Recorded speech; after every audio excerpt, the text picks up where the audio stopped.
My mother was the most beautiful woman I ever saw. All I am I owe to my mother. I attribute my success in life to the moral, intellectual and physical education I received from her. But lest some unlucky event should happen unfavorable to my reputation, I beg it may be remembered by every gentleman in the room that I this day declare with the utmost sincerity, I do not think myself equal to the command I am honored with. Be courteous to all, but intimate with few, and let those few be well tried before you give them your confidence. True friendship is a plant of slow growth, and must undergo and withstand the shocks of adversity before it is entitled to appellation. A primary object should be the education of our youth in the science of government. In a republic, what species of knowledge can be equally important? And what duty more pressing than communicating it to those who are to be the future guardians of the liberties of the country? A free people ought not only to be armed, but disciplined, to which end a uniform and well-digested plan is requisite, and their safety and interest require that they should promote such manufactories as tend to render them independent of others for essential, particularly military, supplies. In politics as in philosophy, my tenets are few and simple. The leading one of which, and indeed that which embraces most others, is to be honest and just ourselves and to exact it from others, meddling as little as possible in their affairs where our own are not involved. If this maxim was generally adopted, wars would cease and our swords would soon be converted into reap hooks and our harvests be more peaceful, abundant, and happy. However, political parties may now and then answer popular ends. They are likely in the course of time and things, to become potent engines, by which cunning, ambitious, and unprincipled men will be enabled to subvert the power of the people and to usurp for themselves the reins of government, destroying afterwards the very engines which have lifted them to unjust dominion. As mankind becomes more liberal, they will be more apt to allow that all those who conduct themselves as worthy members of the community are equally entitled to the protections of civil government. I hope ever to see America among the foremost nations of justice and liberality. If we desire to avoid insult, we must be able to repel it. If we desire to secure peace, one of the most powerful instruments of our rising prosperity, it must be known that we are at all times ready for war. Real men despise battle, but will never run from it.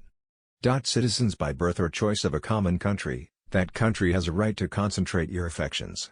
The name of American, which belongs to you, in your national capacity, must always exalt the just pride of patriotism, more than any appellation derived from local discriminations. Nothing is more essential than that permanent, inveterate antipathies against particular nations, and passionate attachments for others, should be excluded, and that, in place of them, just and amicable feelings towards all should be cultivated. Anything will give up its secrets if you love it enough.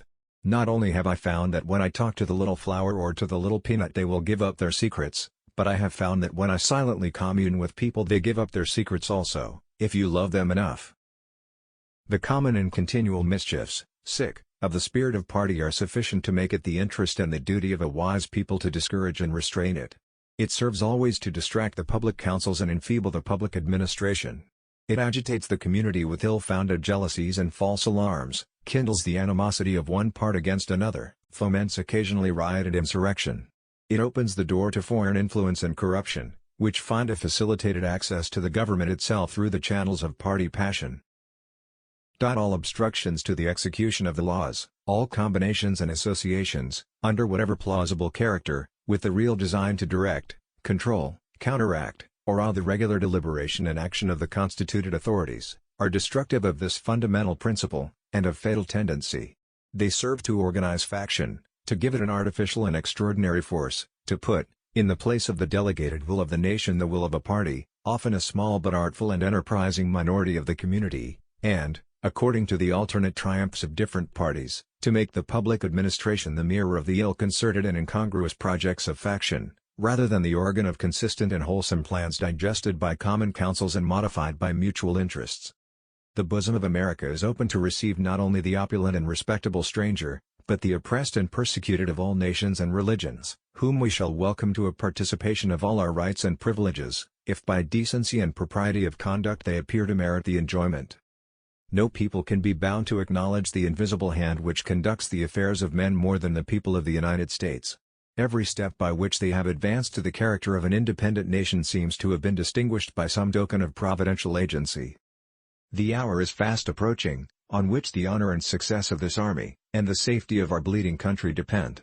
Remember, officers and soldiers, that you are free men, fighting for the blessings of liberty, that slavery will be your portion, and that of your posterity, if you do not acquit yourselves.